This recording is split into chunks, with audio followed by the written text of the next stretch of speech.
ఒక్కసారి కొమ్మూరి గోల్డ్ కి కాల్ చేయండి. తాకట్లో ఉన్న మీ బంగారాన్ని విడిపించి మార్కెట్ ప్రైస్ కి వాళ్ళు కొనుక్కుని మిగతా డబ్బులు మీకు ఇచ్చేస్తారు. అందరికీ నమస్తే, వెల్కమ్ టు మనం టీవీ. నేను మీ పవన్ పేస్వాడ. మనతో పాటు టీఆర్టీవీ జర్నలిస్ట్ తిరుపతి ఉన్నారు, ఆయనతో మాట్లాడదాం. అన్న నమస్తే. నమస్తే. ఓపెన్ హార్ట్ సర్జరీ అయినా కూడా 2 నెలల కంటే ఎక్కువ రోజులు హాస్పిటల్లో ఉంచరు. అవును, బెడ్ రెస్ట్ కూడా మహా అయితే ఒక 2 నెలలు ఉంటుంది ఓపెన్ హార్ట్ సర్జరీ అయితే. అయితే కొడాలానికి అంతకంటే పెద్ద ఆపరేషన్ ఏమైనా అయినట్టుందా? అంటే వాస్తవానికి కొడాలి నాని ఆయన పాపం ఏజ్ దవాఖానకు కూడా వచ్చిండు. అవును, హైదరాబాద్ దవాఖానకు వచ్చిండు, టెస్ట్ చేయించుకున్నాడు. దవాఖానలో పర్లేదు బాగానే ఉంది, కావాలంటే మేము ఇంటర్నేషనల్ డాక్టర్ని పిలిపిస్తాం, మీరు టెన్షన్ పడకూడదని కూడా చెప్పిరట. నువ్వు చూడు పవన్, మనకు చిన్న చిన్న ఇష్యూస్ ఉన్నా కూడా మనం ఏజ్కి పోతాం, పెద్ద పెద్ద ఇష్యూస్ ఉన్నా కూడా మనం ఏజ్కి పోతాం. ఏజ్లో చాలా మంది యుఎస్ రిటర్న్ డాక్టర్లు, లండన్ రిటర్న్ డాక్టర్లు కూడా పెద్ద పెద్ద వాళ్ళు ఉంటారు. అంత ఎందుకంటే తెలంగాణ ముఖ్యమంత్రి కేసీఆర్ అయినా, ఆంధ్రప్రదేశ్ ముఖ్యమంత్రి జగన్మోహన్ రెడ్డి అయినా, పవన్ కళ్యాణ్ గారు అయినా, చంద్రబాబు నాయుడు గారు అయినా ఏజ్ దవాఖానకు వస్తారు. వచ్చి వాళ్ళ ఆరోగ్య సమస్యలు ఏమైనా ఉంటే చూపించుకొని పోతారు. పెద్ద పెద్ద వాళ్ళు, పెద్ద పెద్ద సినిమా యాక్టర్లు కూడా ఏజ్కి పోతారు. ఏజ్ చాలా పెద్ద దవాఖాన కదా. ఆ దవాఖానకు కొడాలి నాని గారు కూడా వచ్చారు, వైసీపీ మాజీ మంత్రి వచ్చిండు. అక్కడ చూపించుకున్నాడు, టెస్టులు చేసిరట. ఏమి ఇబ్బంది పడకండి సార్, క్యూర్ అయిపోతుంది, కావాలంటే మేము మంచి స్పెషలిస్ట్ డాక్టర్లను పిలిపిస్తామని వాళ్ళు చెప్పిరట. చెప్పినప్పటికీ కూడా కొడాలి నాని మరి ఎందుకు ఇక్కడ ఇంట్రెస్ట్ చూపించలేదో, లేకపోతే ఏజ్ దవాఖాన అంటే ఆయనకు నమ్మకం లేదో ఏందో, ముంబై పోయిండు. ముంబై పోయి ముంబైలో ఆయన ట్రీట్మెంట్ తీసుకున్నాడు. ఆయన సర్జరీ కూడా అయిపోయింది. కొడాలి నానికి డిశ్చార్జ్ కూడా అయిపోయింది. ఏదో ఓపెన్ హార్ట్ సర్జరీ స్టంట్లు పడ్డాయి అని కూడా చెప్తున్నారు. ఏదో సంథింగ్ ఏదో మాట్లాడుతున్నారు. ఎందుకంటే ఆయన హెల్త్ బులెటిన్ ఎక్కడ కూడా బయట పెట్టలే, బయట ఇచ్చేటటువంటి పరిస్థితి కూడా లేదు. సర్జరీ అయిపోయి డిశ్చార్జ్ అయిపోయింది. ఫంక్షన్ లో కూడా బంగారు గొలుసు చూసుకుంటా కూడా పెద్ద పెద్ద దొడ్డు గొలుసులు ఉన్నాయి, అని బయటకు వచ్చిండు. అంతా బానే ఉంది.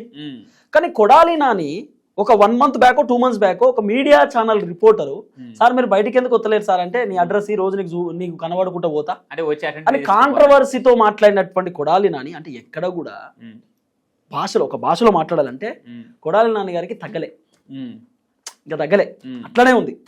కొంచెం తగ్గించుకోవాలి. కానీ ఇంకా నేను మంత్రి పదవిలోనే ఉన్నా, ఇంకా వైసీపీ అధికారంలోనే ఉంది, వైసీపీ హయాంలోనే ఉండి మాట్లాడుతున్నా అనేటటువంటి ఒక అహంకారంతో కొడాలి నాని గారు ఇంకా అట్నే కంటిన్యూ అవుతున్నాడు. ఆయనకు రిపోర్టర్తో ఎట్లా మాట్లాడాలో తెలియదు, లేకపోతే వేరే వాళ్ళతో ఎట్లా మాట్లాడాలో ఆయనకు బేసిక్గా తెలియదు. ఎందుకంటే కొడాలి నాని గారికి వేరే చెడు అలవాట్లు ఉన్నాయి అనేది కూడా ఒక పెద్ద చర్చ. చెడు అలవాట్లు అంటే మందు తాగడము, గుట్కా గిట్కా పాను మట్కా కూడా ఉండొచ్చు. బేసిక్ గా ఏ రాజకీయ నాయకులు లేదు ఈ కాలంలో. కానీ కొడాలి నాని గారు చాలా ఓపెన్ గా ఉంటారు అన్నట్టు. ఓపెన్ గా ఆయన ప్రెస్ మీట్ లో కూడా ఇట్లా నవ్వులుకుంటా, ఇవన్నీ మనం చూసినాం. ఇవన్నీ కూడా ఓపెన్ గా ఆయన కనబడినటువంటి అంశాలే. సో కొడాలి నాని గారికి పాప ఆయన బాగుండాలని మనం కోరుకుందాం. ఆయన ఆరోగ్యం బాగుండాలి, రాజకీయాలలో కూడా ఆయన గట్టిగా ఉండాలి, రాజకీయాలలో ధీటుగా ఉండాలని కూడా మనం కోరుకుందాం. ఆయన హెల్త్ ఇష్యూలో మనం ఎక్కడ కూడా ఇబ్బంది పడాలనేటటువంటి ఒపీనియన్ మనకు కాదు. కానీ కొడాలి నాని గారు గతంలో ఆయన వైసీపీ అధికారంలో ఉన్నప్పుడు చంద్రబాబు నాయుడు గారిని స్కిల్ డెవలప్మెంట్ స్కామ్ లో అరెస్ట్ చేసి జైల్లో పెట్టినారండి. పెట్టినప్పుడు చంద్రబాబు నాయుడు గారు పాపం ఆయన చాలా పెద్ద మనిషి, వయసులో కూడా పెద్దగా ఉన్నటువంటి వ్యక్తి, ఆయన జైల్లో ఇబ్బంది పడుతున్నాడు. మామూలుగా మనం జైలుకు పోతేనే మనకు ముక్కు ప్రాబ్లం ఉంటుంది, దగ్గుతాము, ఆ జైలు వేదన మనకు పడదు. మనం ఇంటికాడ అంత ఫ్రీగా తిరిగేటటువంటి వ్యక్తులం 4 గోడల మధ్య ఉండాలని మనకి ఏడైతుంది కాదు కదా.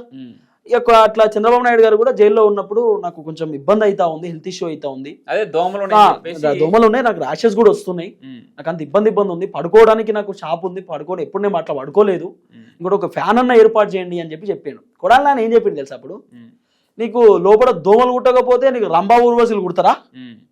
అవును, ఎటకారం చేసి నీ కథ ఏంది? లోపల నీకు ఫ్యాన్ కాదు ఒక ఏసీ పెట్టిద్దాం, అది జైలు అనుకుంటున్నావా లాడ్జ్ అనుకుంటున్నావా అన్నాడు కొడాలి నాని ఆ రోజు. అంటే ఒక పెద్ద మనిషిని ఒక వ్యక్తి జైల్లో మగ్గుతా ఉంటే, ఇబ్బంది పడతా ఉంటే, Chandrababu Naidu skill development scam అని వీళ్ళు చెప్పారు, కానీ ఆ స్కామ్ అనేది కూడా బయట పెట్టలే.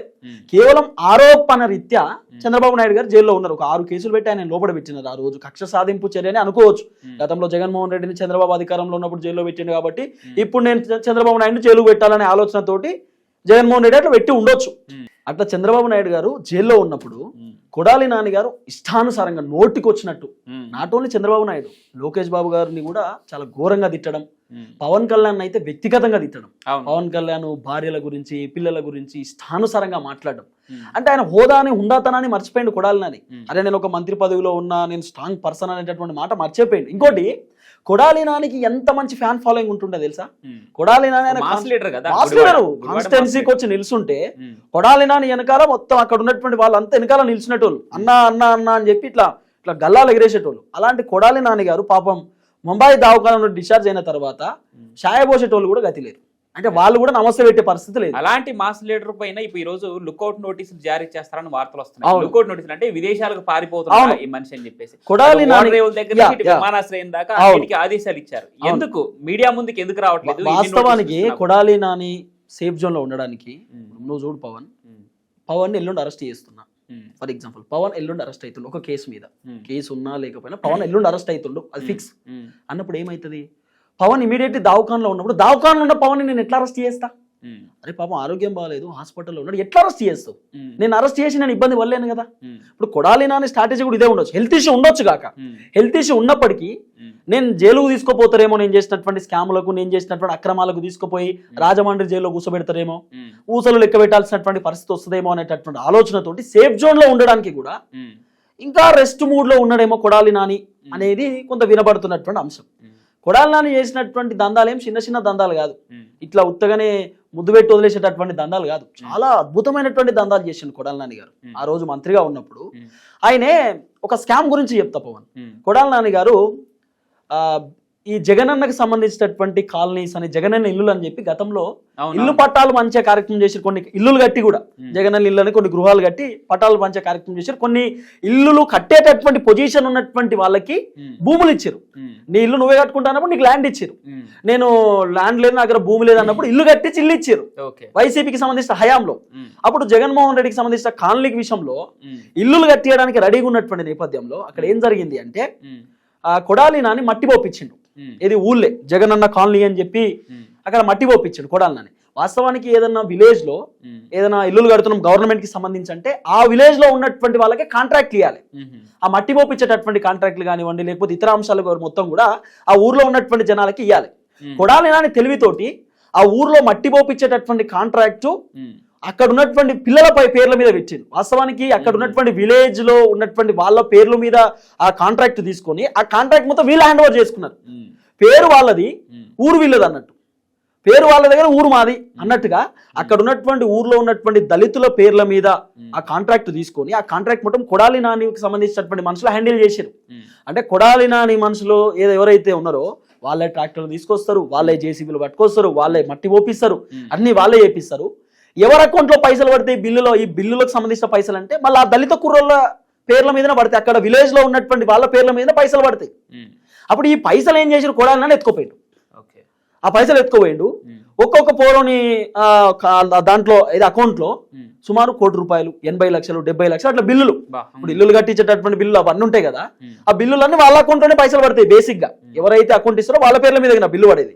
ఆ దళిత పిల్లల పేర్ల మీద బిల్లులు పడ్డాయి, అకౌంట్ లో బిల్లులు పడ్డాయి. ఇప్పుడు ఈ ఐటీ ఇన్కమ్ ట్యాక్స్ ఉంటది కదా, నీ అకౌంట్ లో ₹1,00,00,000 పడ్డాయి, నువ్వు ట్యాక్స్ ఎందుకు కట్టలే అని అంటారు. ఎవరైనా అంతే కదా. ఇప్పుడు మన లాంటి చిన్న చిన్న యూట్యూబర్లకు వాళ్ళ అకౌంట్ లో పైసలు పడితే టీడీఎస్ కట్టాల్సినటువంటి పరిస్థితి ఉంది. ఇవాళ 10% టీడీఎస్ కట్టాలి. అలాంటి నీ ₹1,00,00,000 అకౌంట్ లో పడ్డప్పుడు ఖచ్చితంగా ట్యాక్స్ కట్టాల్సిందే కదా. ఇన్కమ్ ట్యాక్స్ అడిగినప్పుడు నాకేం తెలియదు సార్, మన దళితులకు ఏం తెలుస్తుంది? పాపం వాళ్ళు అకౌంట్ ఇవ్వమంటే ఈయన బెదిరించినట్టుండు, వాళ్ళు ఇచ్చారు. కాంట్రాక్ట్లు వీళ్ళ పేరు మీద ఇచ్చుడు, సరే సార్ ఓకే సార్ అని చెప్పి భయపడి ఇచ్చినట్టు. కొడాలి నాని చేసేటటువంటి కథ చూడు, వాళ్ళ పేర్ల మీద అకౌంట్లు ఇచ్చిండు, వాళ్ళ పేర్ల మీద మొత్తం కాంట్రాక్ట్లు తీసుకొని పైసలు మింగిండు. ఆఖరికి ఇవాళ ట్యాక్స్ కట్టమని చెప్పి ఆ దళితులను ఇబ్బంది పెడతా ఉంటే దళితులు ఓపెన్ అయ్యారు. మా తెలియదు సార్, కొడాలి నాని గారే మా పేర్లు ఇచ్చిండు, ఆ పైసలు కూడా మా దగ్గరకు ₹1 రాలేదు, మొత్తం అమ్ముక దొబ్బిరు, మింగిరు, మొత్తం మింగిరు సార్, మాకు సంబంధం లేదని. అంటే కొడాలి నాని ఇంత చిల్లర దందాలు కూడా చేసాడు. చిల్లర దందాలే. ఒక మంత్రి హోదాలో ఉన్నటువంటి వ్యక్తి ఆ పిల్లలను ఇరికిచ్చి ఆ ఊర్లో ఆ మట్టి కాంట్రాక్ట్ ఏందని, మట్టి కాంట్రాక్ట్ ₹1,00,00,000 వసూలు చేస్తారా?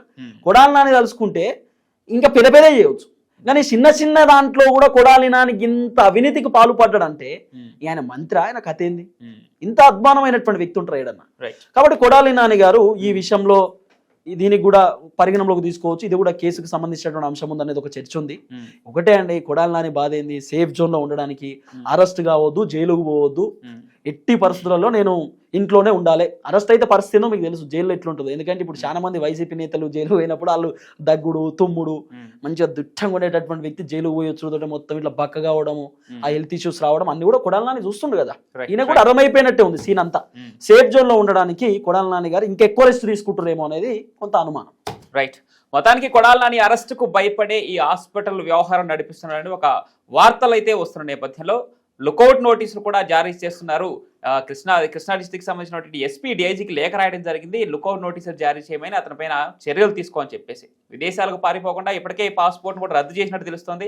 మరి తెలంగాణ నుంచి తన స్వస్థలాన్ని ఏర్పరచుకొని ఇక్కడి నుంచి పాస్పోర్ట్కి అప్లై చేసినట్టు కూడా వార్తలు వస్తున్నాయి. చూడాలి మరి కొడాలి నాని అరెస్ట్ రేపో మాపో జరగబోతుంది అనే వార్తలు వస్తున్న నేపథ్యంలో కొడాలి నాని ఎప్పుడు మీడియా ముందుకు వస్తారు, ఎప్పుడు దీని వివరాలు ఇస్తాడని కూడా చూడాలి.